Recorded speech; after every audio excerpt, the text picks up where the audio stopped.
located just 7 miles from the Gibson County, Tennessee seat of Trenton and 3 miles away from Rutherford. If you blink, you will miss the small town of Dyer. However, this is the ground upon which Davy Crockett would tread his way to the Trenton courthouse to throw his name into the hat for U.S. Congressman. Before we begin with the history of Dyer, there are a few things we need to establish. The city of Dyer is located in Gibson County, Tennessee. Dyersburg is located in Dyer County. Even though the two locations are often confused, we are actually talking about 25 miles apart and a 35-minute drive by car, depending upon which route you take. We know that it is weird, but that is how it goes in Tennessee. Dyer used to be named Dyer Station because of the active railroad that is still working today in the middle of town. It is said, according to the Wikipedia source, that the name was given by railroad workers. The tracks no longer run passenger trains through Dyer, but the rails are now used for grain transport. There are several name changes that Dyer went through, and they will be covered in our walk through its history. But for the first few sections of our look at Dyer, we will call it as it was in the time frame spoken about. All aboard the Kentucky-Tennessee Living Time Machine. Please fasten your seatbelts and keep your arms and legs inside of the vehicle at all times. But to get going, we need your help. We will still need to fire up the time machine to transport us. Please help us by clicking on the like, subscribe, and bell notification buttons down below. Not only does this fire up the time machine, but it convinces YouTube that we need a bigger time machine to reach more people who love history as much as you do. Now, back to our story. The Hopewell Purchase of 1818. Prior to 1700s, the land was settled by the Cherokees, Shawnees, and Chickasaw nations. Many of the places where they had their villages are still discernible to this day. There are recorded explorers to the heavily wooded West Tennessee area between the years of 1775 and 1779. Previously, France, Spain, England, and the United States had laid claim to the area, even though the Chickasaw Nation had lived and hunted in the area during that entire time. Through a U.S. government treaty with the Chickasaw Nation in 1818, West Tennessee became a U.S. property. Representatives from the Chickasaw Nation, the Andrew Jackson administration, and the Kentucky governor, Isaac Shelby, met at Old Town and negotiated what would become the Hopewell Purchase on October 19, 1818. The United States needed the land as steamboats were now becoming active on the Mississippi River, and refueling and rest stations were needed to be built for that purpose. The Chickasaw Nation agreed to sell 5.4 million acres, or 8,500 square miles of this property for $300,000. The Chickasaw Nation would proclaim on January 7, 1819, a cessation of the rights to the land that they sold to the U.S. government. It was agreed that the land would not open for settlement until 1820. Thomas Fite. The first acknowledged settler of Gibson County, Tennessee, would be Thomas Fite. According to the Find a Grave website information, Mr. Fite would settle 8 miles east of what is now known as Trenton, Tennessee area in 1819. He was born November 21, 1788, and would die December 9, 1858. Fite would build the first log cabin in the area with his brother-in-law, James Spencer, and James F. Randolph.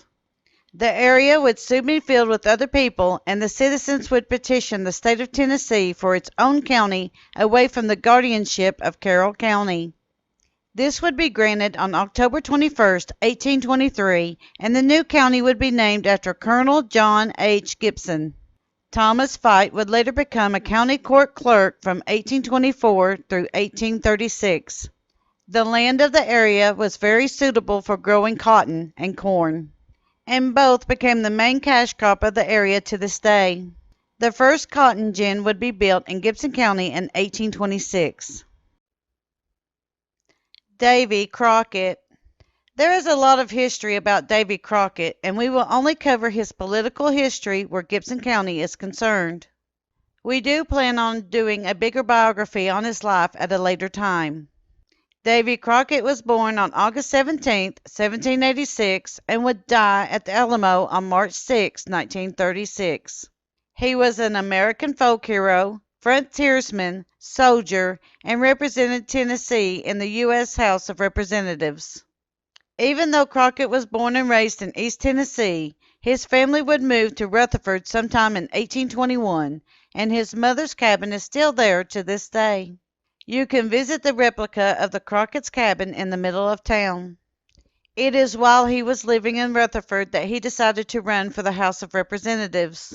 He traveled the 10 miles from Rutherford to Trenton, through what is now Dyer, to announce his run for office at the courthouse steps. He lost his first bid for election in 1825 to incumbent Adam Rankin Alexander. However, he came back to win the House seat in 1827 through the 1829 term against Alexander and William Arnold. He was re-elected to the House seat for the 1829 through 1831 term. He was defeated in the 1831 to 1833 term by William Fitzgerald. However, he came back and won the 1833 to 1835 term against Fitzgerald. He was defeated in his last run of office in 1835 by Adam Huntsman. By this time, Crockett had become disillusioned with Washington and moved to Texas to join the revolt against the Mexican government. This would lead to his death at the Alamo on March 6, 1836. The Bobbitt family moves into the area. James Bobbitt was born on February 1, 1792, in Warren County, North Carolina, to Louis and Mary Bobbitt. He would wed his bride on February 10, 1809, who became Mary Polly Gunn Bobbitt. Mary was born on January 26, 1790. She was also born in Warren County, North Carolina. They would have 10 children together. However, I could only find a record of a few of them. William L. Bobbitt, Zebulon L. Bobbitt, 1816 to 1875, John William Bobbitt, 1820 to 1893, Miles Bobbitt, 1826 to 1836, and Benjamin Franklin Bobbitt, November 6, 1828 to June 2, 1899. According to the website The History of Dyer, Tennessee, in 1830, James and Mary acquired 130 acres on where the town of Dyer is located today. They are thought to be among the first pioneers of the area.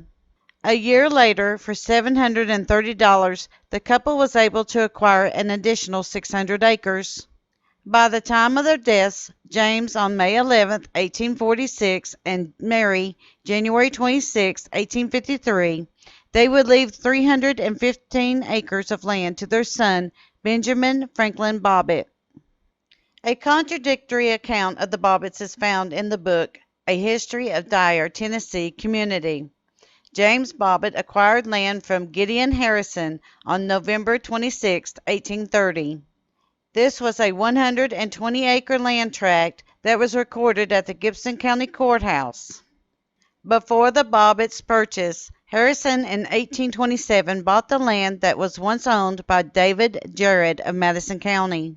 In 1839, an additional 555 acres was purchased by and added to the Bobbitts' original land tract. The land total was now at 675 acres. According to the book, land and slaves were probated in James' will in July of 1846. James, John, and his wife Mary were named in the will as receiving both land and slaves. The 350-acre land tract and slave holdings of Mary passed to her son Benjamin Franklin Bobbitt. The remaining slaves were divided between their daughters Frances, Mary, and Dorothy. His daughter Susan was left only money. James kept a meticulous records of his slave holdings, and they were passed down through the generations in a family Bible. Bobbittsville. As a shrewd landowner, businessman, and surveyor, Benjamin Bobbitt came up with a plan to help organize the town into different sections to make things easier for the people of the area. Several churches had been organized in the area during this time that he got the plan underway. Pleasant Grove Presbyterian Church was the first church of that town and was established on May 20th, 1848. By 1851, the churches of Poplar Grove Methodist Church, New Bethlehem Baptist Church, and Clear Creek Baptist Church were established. The following year, in 1852, Mount Carmel Cumberland Presbyterian Church was established. The churches helped to foster a sense of community in the area, and the town soon came alive with activity. As more and more people began to come into the town, Bobbitt felt that organization needed to be a priority. He established the plans for roads, residential areas, and a business district. This plan can still be seen today in Dyer, as it still follows these guidelines. There were 3 businesses in this area before the Civil War.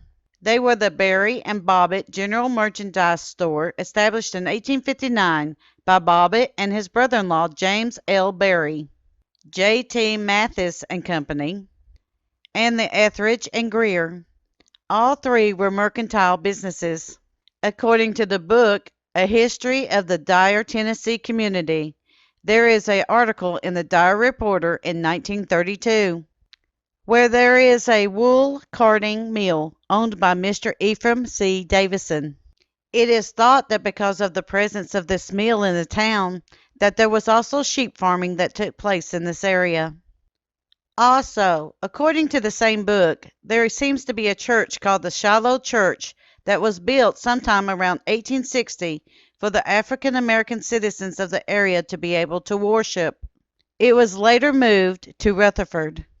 Also, all of the Methodist churches were part of the Methodist Church South prior to 1870. These churches had both black and white membership. In 1870, the African American membership split off and formed the Colored Methodist Episcopal Church in Jackson, Tennessee. Because of Benjamin Bobbitt's efforts, the little town became known as Bobbittsville. The Mobile and Ohio Railroad comes to town. The Mobile and Ohio Railroad, also known as the M&O, was chartered during the months of January and February of 1848.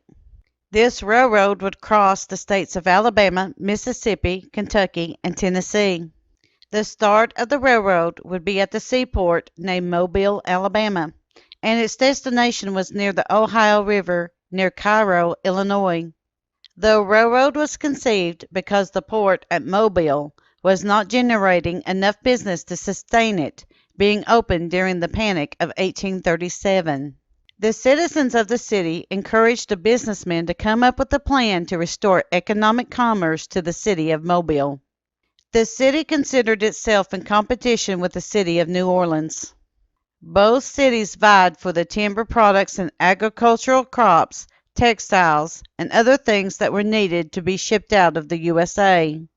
New Orleans had a natural advantage as it was located in the delta of the Mississippi River. The first tracks were laid in 1851, and the trains were opened between Mobile and Centinelle, Alabama in 1852.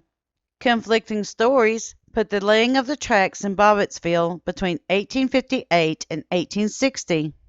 However, in 1860, the M&O placed a boxcar on the side of the track and used it as a railroad station. They named the boxcar Dyer Station. The new name stuck, and for this part of Dyer's history, it will be referred to as the name until it changes again. With the railroad, the post office came to town and was also established in 1860 inside of the Berry and Bobbitt's Mercantile. Benjamin Bobbitt was appointed as its first postmaster. Both of these things would be wonderful for the area, but it also made it a target during the Civil War. Another name in history. There seems to be some different opinions as to when the name Peck Switch and Wilson's Woodyard came into being for the towns of Dyer and Rutherford. According to the book A History of Dyer, Tennessee Community, this happened as a part of 2 communities ribbing each other. This was thought to be all in good fun, of course. but there are some that think this was meant to be in derogatory terms. Either way, the story goes that because a man who supplied the M&O Railroad with firewood was named Wilson, and that he was a resident of Rutherford, it would become Wilson's Woodyard. Not to be outdone, Rutherford responded to Dyer calling it Peck's Switch, because of the man in Dyer, who was a railroad foreman that ran the switches for the tracks, was named Peck. Other sources place the name for the two names much earlier in the town's history, at the time that the Bobbitts first came into the area. We tend to believe that these names came from the same time as the railroad, as the story is more plausible. In our next section of the history of Dyer, Tennessee, we will look at what happened during the time of the Union occupation and the raids by Nathan Bedford Forrest, and how the battle for Trenton happened at the doorstep of this very little town, how it survived the Civil War, and what changes, if any, would happen to its planning as it grew up during the time of the Restoration. Thank you. We at Kentucky Tennessee Living would like to thank you for watching our video series on the history of Dyer, Tennessee. Don't forget to hit that like button, as the more likes we receive, the more likely YouTube is to suggest our videos to other viewers. Also, to receive notice when we upload a new video, be sure to subscribe and click the bell notifications. We thank you for continuing to support Kentucky Tennessee Living as we are discovering the mysteries of Tennessee history.